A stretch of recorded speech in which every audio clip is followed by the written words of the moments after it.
3-4 minute की। गौहर साहब। बिस्मिल्लाहिर्रहमानिर्रहीम। जनाब स्पीकर, आपको माइक दें। जनाब स्पीकर, अगरचे पेट्रोलियम मिनिस्टर ने जुलेखा की सारी किताब खत्म ही कर दी, बरवाम को ये नहीं बताया कि इतनी प्राइस क्यों बढ़ाई। जुलेखा की किताब सारी पढ़ ली, बरवाम को जवाब नहीं दे सका सिर्फ 30 सेकंड का कि इतनी प्राइस दुनिया के बरक्स आपने क्यों बढ़ाई है। इस ईवान में बैठने वाले हम में से हर एक का यह आईनी जिम्मेदारी है, यह फर्ज है कि अवाम के साथ महंगाई के मसले को अवामी समझ करके हम बहस करें। वो सियासी मसाइल नहीं है, उस पर टैक्स बजाना नहीं होता। जनाब स्पीकर, अवाम को अपनी जिंदगी की पड़ी है, ये टैक्स बजाने का वक्त नहीं है। ये अवाम को जवाब दे है, ये बताएं अवाम को। सारी दुनिया में हमें एहसास है इस बात का। आईन ये जिम्मेदारी हमें देता है जनाब स्पीकर कि अवाम की वेल बीइंग ही हमारी जिम्मेदारी है। उसी के लिए हम यहां बैठे हैं, उन्हीं की टैक्स से हम तनख्वाहें लेते हैं और हम उनको जवाबदेह है और इनकी बेहतरी के लिए काम करें। बताएं, हमें एहसास है जंगें जब दुनिया में छिड़ती है तो सारी दुनिया इफेक्ट होती है। हम खित्ते के सारे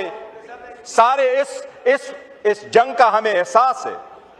दुनिया के 96 कंट्रीज में जनाब स्पीकर प्राइस में रद्दोबदल हुआ है, लेकिन वियतनाम के बाद सबसे ज्यादा प्राइस आपने बढ़ाई है। आवाम को एक चीज याद रखो, नाइजीरिया से भी ज्यादा टैक्स आपने बढ़ाई है। आवाम को आपको वोट न देने की सजा मत देना, प्लीज आवाम को सजा मत देना। आप आवाम को और क्या सजा देंगे? अपना जिहाज उड़ाने के लिए आपने उन पे गोबर टैक्स तक लगा दिया, और चाहिए कुछ? दुनिया का पहला मुल्क आप बन गए। हम मुतालबा करते हैं, आप बताएं। आप नाकाम हो चुके हैं, आप तो कभी कामयाब थे ही नहीं। जिनके पास अवाम का मैंडेट ना हो उनका दिल डरता नहीं है, वो आराम से सो रहे होते हैं।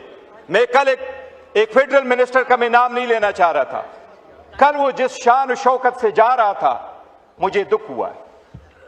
जब अवाम को इतनी उनकी तकलीफ है कि वो बाइक से साइकिल पे आए, वो कौन मिनिस्टर होगा जो 10-10 गाड़ियों में जाता है?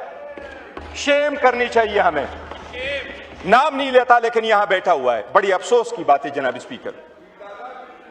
जनाब स्पीकर, ये अवाम को ये बताएं, हमारा दुश्मन मुल्क है, यहां पर पड़ोसी हमारा दुश्मन मुल्क सही, लेकिन आप बनाए दुश्मन मुल्क ने। अगर आप ये कह रहे हैं कि दुनिया में प्राइसें बढ़ी हैं, वो सिर्फ हमारी घर की प्राइसें बढ़ी हैं, हमें पेट्रोल किसी और दुनिया से आती है, बाकी दुनिया ने प्राइसें क्यों नहीं बढ़ाई? जब दुनिया ने 3% प्राइसें बढ़ाई, पहली रात आपने 20% बढ़ाई। अभी जब दुनिया में 7% प्राइसें बढ़ गई हैं तो आपने 54 और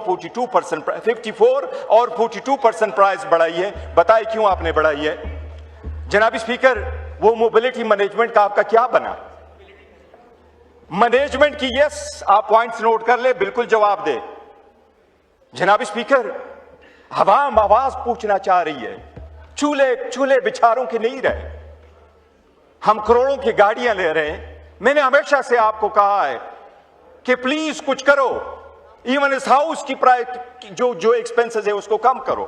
ऑस्टेरिटी होती है, यही होता है रियासत मदीना, यही होते हैं मुसलमानों की हुकूमत, यही है जिसके नीचे हम, इसके तले नीचे हम बैठे हैं। यही वो अल्लामा क़ाइद आज़म था जिसने ये कहा था कि मेरी लाइफ ऐसी गुजरेगी जो आम पाकिस्तानी की लाइफ गुजरेगी। आप आवाम को जवाब दें, आप आवाम को बताएं, आपकी ऑस्टेरिटी प्लान कहां आवाम में चढ़ गई?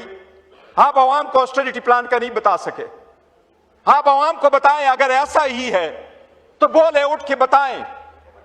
आपके पास ओगरा के कानून के मुताबिक, रूल्स के मुताबिक 20 दिन का स्टॉक होना चाहिए था। अगर स्टॉक नहीं था तो क्यों नहीं था? अगर था तो प्राइस क्यों बढ़ाई थी? ये दुनिया भर तक लोग आपका पीछा करते रहेंगे, इतनी प्राइस क्यों बढ़ाई? जनाब स्पीकर, सिंपल बात है, ये सिर्फ इस बात की नहीं है। एक चीज मोबिलिटी का आया, मोबिलिटी करेगी।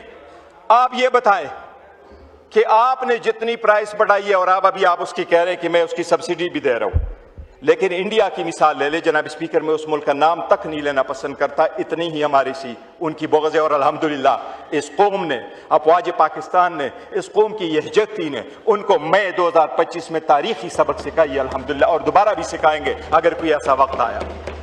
लेकिन जनाब स्पीकर, एक दूसरे को देखो तो सही, उन्होंने ऑयल मार्केटिंग कंपनीज को बुला के उनको कहा कि आप भी ये बर्डन शोल्डर कर दे, आप भी अपना प्रॉफिट गिव अप कर दे ताकि अवाम पे बोझ ना बने। आपने क्यों नहीं किया? सब्सिडी वो तो लेते रहे सारी दुनिया से, वो करोड़ों रुपए वो बाहर लेके गए, उन्होंने क्यों नहीं किया? आप उनको क्यों शोल्डर नहीं कर सकते? जो अवाम कर रही है, बाइक से साइकिल पे आ गई है, तो ऑयल मार्केटिंग कंपनी क्यों नहीं कर सकती? जनाब स्पीकर, आप सब्सिडी दे रहे हैं, वजीर आजम ने रातों रात अनाउंस किया अवाम को खुश करने के लिए कि मैंने 80 रुपए कर दिया। आप बताएं क्या आपके पास और ऑप्शंस अवेलेबल थे? बाकी दुनिया ने तो इतनी नहीं बढ़ाई है ना। तो अगर आपने 80 रुपए की प्रोजेक्ट दी है, सबसे पहली बात मैं हमेशा ये कहता हूं जनाब स्पीकर, हम कुछ भी काम करें कानून से मारवा काम न करें। वजीर आजम ने इवन कैबिनेट को भी कंसल्ट नहीं किया जो डिसीजंस किए। लेकिन जो भी आपने डिसीजन किया, आपने पेट्रोलियम डेवलपमेंट लेवी 160 रुपए है आपकी, आपने सिर्फ 80 रुपए उनको दे दिए अवाम को। आपने पूरा क्यों गिव अप नहीं कर दिया? आप क्यों नहीं डील कर सकते हैं IMF के साथ? IMF को ऑन बोर्ड ले लेते।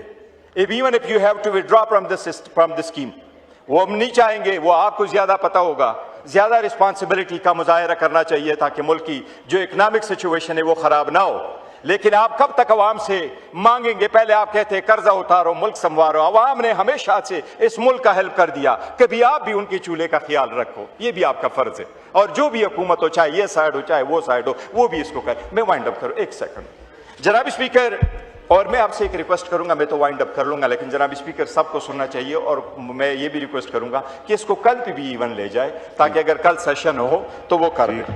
जनाब स्पीकर, मैं हुकूमत से यह भी मुतालबा करूंगा कि फ्री ट्रांसपोर्ट आपने कर दिया, इस्लामाबाद में फ्री ट्रांसपोर्ट होगी, पंजाब में फ्री ट्रांसपोर्ट होगी।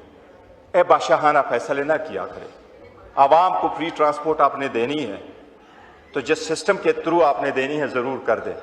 आवाम को आपने जिस चीज से रिलीफ देनी है आपने उनको दे दी है। ट्रांसपोर्ट में किसको फायदा मिलेगा आप नहीं बता सके। आप सब्सिडी देंगे। मैं हमेशा से लास्ट बजट पे मैंने कहा था कि ऑलमोस्ट 700 अरब रुपए हमने बेनजीर इनकम सपोर्ट पे दे दी है, लेकिन बहावल नगर में हमारी एक औरत जो थी वो भूख की वजह से मर गई थी। जनाब स्पीकर, आप जो ट्रकों को पैसे देंगे, कभी यह तो नहीं है कि सिर्फ अपने ट्रकों को देंगे और हमारे वालों को नहीं देंगे, सारी दुनिया PTI की है, उनको भी देना है। जनाब स्पीकर, आप सब्सिडी देते हैं तो सब्सिडी मिसयूज और अब्यूज से रोकें। सब्सिडी किसी ऐसे के पास नहीं जानी चाहिए जिनका हक ना हो। ये आवाम का पैसा है, कोई जेबों से नहीं लेके आते। तो मैं ये रिक्वेस्ट करूंगा कि आप सब्सिडी लेके आए।